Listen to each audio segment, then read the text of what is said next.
안녕하세요. 놀라운 논란 전해드리는 미스터 논란입니다.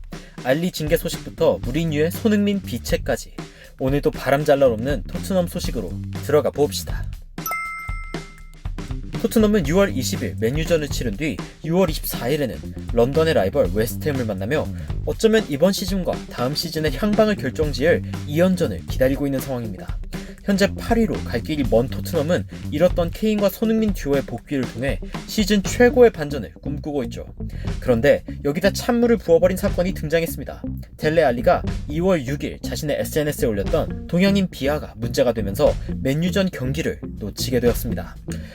정말 솔직히 아시아인으로서 열받는 일이긴 하지만 4개월이 더 된 일에 맨유와의 경기 일주일 전에 내려진 징계. 현지에선 이거 약간 맨유가 손 쓴 거 아니냐 이런 얘기 돌고 있습니다. 뭐 그래도 어쩌겠습니까? 불행 중 다행이라면 델레 알리를 대체할 공격적인 미드필더 자원은 충분하고 손흥민 케인이 없었을 때 토트넘을 그나마 완전한 추락에서 막은 로셀소 선수가 델레 알리의 자리에 출전하는 것을 원하던 팬들도 많기 때문에 굳이 알리의 징계가 경기 결과에 대단한 영향을 미칠 것 같지는 않습니다. 무엇보다 중요한 건 델레 알리는 에이스가 아니었습니다. 무리뉴는 케인을 앞에 세운 상황에 손흥민을 윙어로 세우는 것까지는 고정적입니다. 현재 왼쪽 윙포워드로 뛰는 손흥민 선수는 그 자리가 가장 어울리는 선수이기도 합니다. 그런데 영국 현지 언론에서는 무리뉴가 맨유전에서 손흥민을 왼쪽에서 오른쪽으로 옮기려 한다는 보도가 나오고 있습니다. 그 이유는 맨유의 오른쪽을 공략해야 하는 왼쪽 윙포워드는 1대1 방어만큼은 세계 최고라는 평을 받는 맨유의 측면 수비수 완 비사카를 상대해야 하기 때문입니다.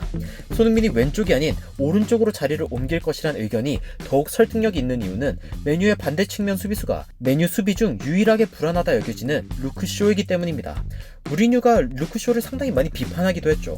게다가 루크쇼의 빈자리를 자주 커버하는 움직임을 보여준 맨유의 중앙 수비수 해리 맥과이어 선수는 사실 발빠른 유형의 선수가 아니기 때문에 손흥민이 왼쪽으로 이동할 경우 맨유에 문제를 안길 수 있을 것이라는 현지의 추측이 꽤 많은 신뢰를 얻고 있습니다.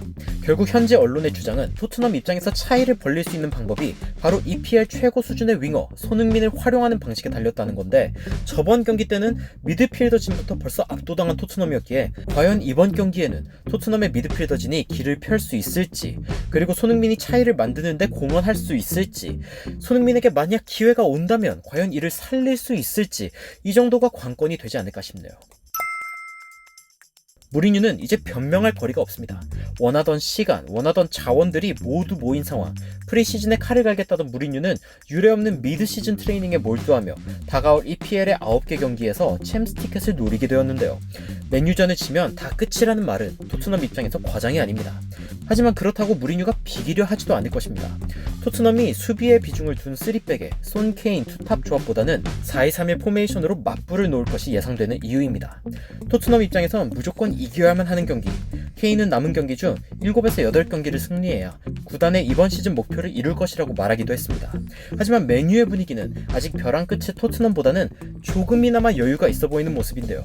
개인적으로는 토트넘이 이겨도 가까스로 이기거나 후방 밸런스가 무너져서 대패하지 않을까 걱정도 됩니다만 영웅은 마지막에 등장하는 법.